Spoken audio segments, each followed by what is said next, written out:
প্রায় 200 মিটার দূর থেকে নিজে মাল দিয়ে এসে গাড়িতে তুলে দিচ্ছে। তারপরে আমরা এসেছি, তার একটা বন্দোবস্ত করলেন। এইগুলো সবাই করতে চায় না, টাকা সত্ত্বেও তারা টাকা দিচ্ছে। কিন্তু আপনার এই মানসিকতা কীভাবে? আমি আমার ছাত্র জীবন থেকেও আমাদের পূর্বপুরুষদেরকে দেখে এসেছি, বাবা জ্যাঠাদের দেখে এসেছি। তারা স্কুল কলেজ প্রতিষ্ঠা, মাদ্রাসা মসজিদ প্রতিষ্ঠা, সাধারণ মানুষের পাশে থাকা, এগুলো আমি ছোটোবেলা থেকে দেখে এসেছি। আমার দাদাদেরও দেখে এসেছি। তারপরেই সেটা আমার মধ্যে জাগ্রত হয়েছে।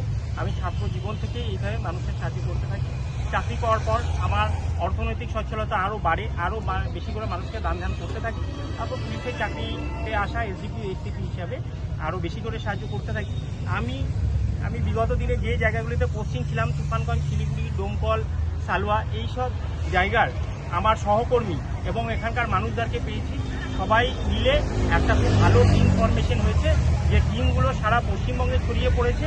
আজকেই যেমন আপনি দেখতে পাচ্ছেন, মুর্শিদাবাদের টিম এসছে, এফএসসি ফাউন্ডেশনের টিম এসছে জলপাইগুড়িতে সাহায্য করছে। তো এইভাবে এগিয়ে যাচ্ছে সারা পশ্চিমবঙ্গের মধ্যে, সারা ভারতবর্ষের মধ্যে।